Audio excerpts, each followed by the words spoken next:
The knife struck him once, then again, and again, until his body collapsed into the dust like a broken statue.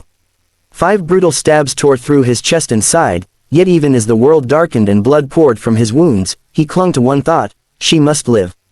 The cowboy had not come to this wild desert land to die, but when he saw the Apache woman cornered, her eyes wide with terror as raiders closed in, instinct took over. He threw himself in front of her, absorbing the steel meant for her heart. His voice failed, his breath slipped, but the last thing he heard before the blackness swallowed him was her desperate scream carried into the night wind. He thought it would be the end. It wasn't. When his eyes flickered open, the world was strangely quiet. The pain in his chest had dulled, replaced by a heavy warmth as though fire smoldered under his skin. He tried to sit up, gasping, but froze. Standing over him were not one, but 3 figures, 3 Apache women, their silhouettes outlined against the glow of a fire. Their long black hair shimmered like rivers of obsidian, their eyes reflecting the flames with both sadness and power. He blinked, convinced he was hallucinating from blood loss, but the smell of burning sage filled his lungs, the sound of rattles and distant chanting curled through the air. He was alive, and they were real. The first woman stepped closer, her face painted with streaks of red ochre, her hands holding a bowl that smoked with herbs. She spoke softly in the Apache tongue, words he couldn't understand, but her voice vibrated through him, soothing and commanding at once.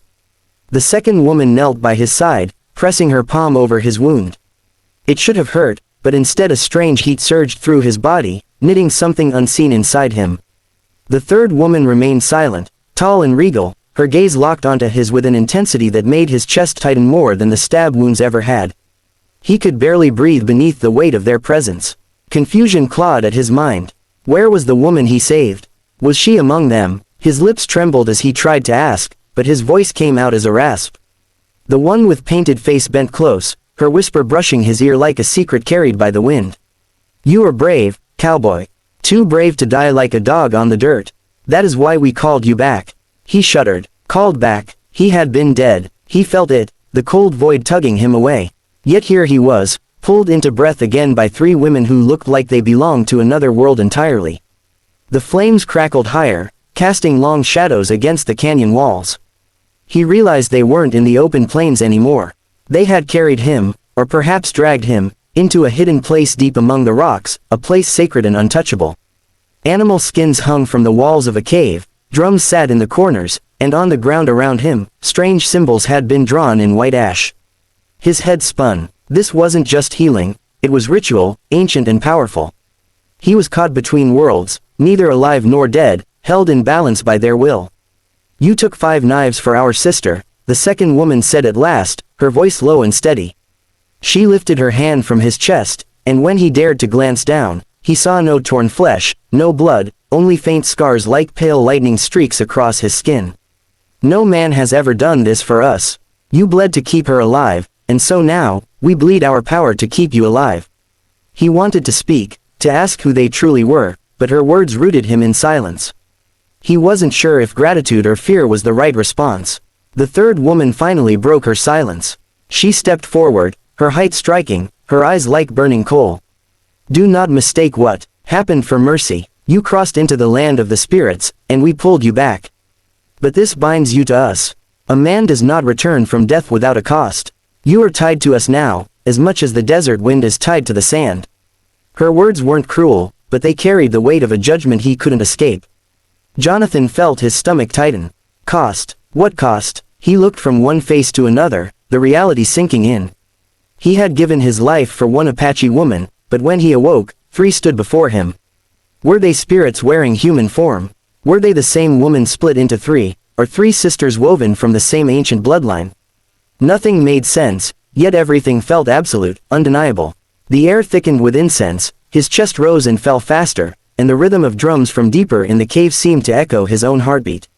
He wanted to run, but his legs refused to move. He wanted to deny it, but the power in their presence made denial impossible.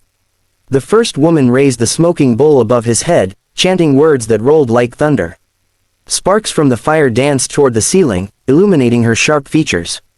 You will walk again, she said, her tone both promise and command.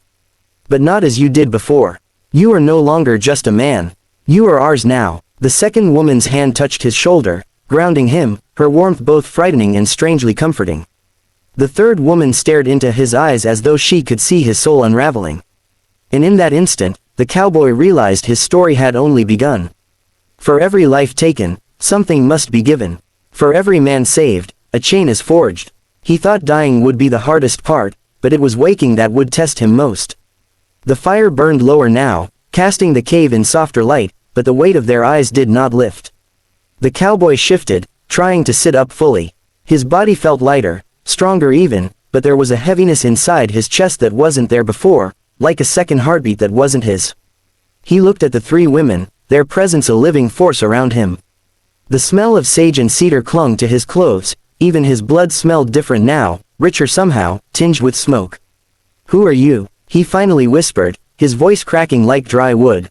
"What are you?" The first woman, the one who had spoken most softly, lowered the smoking bowl and set it by the fire. She crouched beside him, her movements fluid like a dancer, her dark eyes shimmering with an old sadness. "We are the sisters who guard the edge of the two worlds," she said. "Long before your people came with horses and guns, before your fences cut the land, we walked here.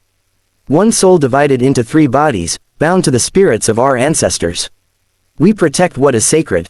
Her words were not boastful, they were simply true. He could feel the truth sliding into him like warm water into cracks of cold stone. The second woman, broader and stronger, sat across from him. Her fingers traced one of the white ash symbols on the ground, each movement deliberate. "The one you saved was part of us. She walked among your kind to keep balance. You gave your blood for her, cowboy. Few men would have done so. In doing that, you opened a door." She looked up at him sharply, her eyes flashing. "You crossed it when you fell. We caught you before the wind carried you away." He shivered. The way she said wind made it sound like a thing alive, eager to drag him somewhere beyond the horizon. He swallowed, his throat dry. "So I'm alive because of you." The third woman tilted her head, her long hair brushing the cave floor like a curtain of night. "Alive," she repeated, almost tasting the word. "But not as you were. You carry a piece of us now, as we carry a piece of you. You are no longer only a man of the plains." She leaned closer until her shadow fell over him. "You are bound to the spirits.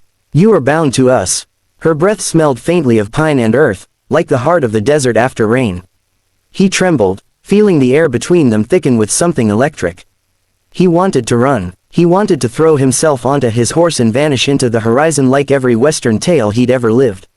But even as he imagined it, he knew it was impossible. A new part of him pulsed with theirs. His heartbeat no longer belonged entirely to him. "What does that mean?" he asked hoarsely. "What do you want from me?" The first woman's lips curved into a faint smile, but it was not cruel, it was the smile of a teacher who knows a student's fear. "Not what we want," she said. "What the land demands." The second woman rose, her figure blocking the firelight. "When the knife cut you, it cut a path between worlds. We followed your blood to bring you back. But to walk in the land of the living after touching the land of the dead is no small thing." She stepped closer, kneeling so her face was level with his. "If you leave now, you will not live beyond the next moon. The spirits will drag you back. Only with us can you stand between both worlds and not be torn apart." Her hand touched his cheek, not tender, not cruel, but inevitable. The cowboy stared at them, his mind racing. He had been a drifter, a hired gun with no ties, no family, no past worth keeping. And yet here he was, bound tighter than he had ever been in his life. He had saved one woman because it was the right thing to do, and now three women, three forces, had claimed him. He opened his mouth to protest, but the third woman's voice cut through the silence like a blade. "You think this is a curse?" she asked, her eyes glinting. "Perhaps, but it is also power. A man who walks with the spirits can never be hunted as prey. He becomes something more, he becomes a legend." He blinked. Power, legend. Those words felt foreign to him, yet they sparked a flicker of curiosity. He thought of the men who had stabbed him, of the violence that had chased him across the plains his whole life. He thought of the weight of the gun at his hip. "What kind of power?" he asked finally. The first woman reached out and pressed her fingers to his chest. He gasped. The world tilted. Suddenly he could hear the crackle of the fire as if it spoke, smell the heartbeat of the earth beneath the cave, feel the presence of something vast and unseen moving through the desert beyond. When she withdrew her hand, his heart was hammering like a drum. You are seeing a little, she said softly. Soon you will see more. But it will not come without pain. The second woman's voice rumbled low. And it will not come without choice. The third woman stepped back into the shadows, her figure a silhouette against the flickering firelight. Tonight, you will sleep. You will dream with us. If you accept what we show you, you will rise as one of us. If you refuse, she let the sentence hang in the air, unfinished. The flames hissed as if answering her. The cowboy's hands shook. He had faced gunfights, ambushes, knives in the dark. But nothing had ever frightened him like the idea of dreaming with them, of seeing what they saw, walking where they walked. And yet, deep inside, something stirred. A call he couldn't explain, a hunger for the truth behind the horizon. He raised his eyes to theirs. I'll stay, he said quietly. I'll dream. All three women's gazes locked onto him at once. For a heartbeat the air grew still, heavy with expectation. Then the first woman nodded slowly. So it begins. Outside the cave, the desert wind howled like a living thing.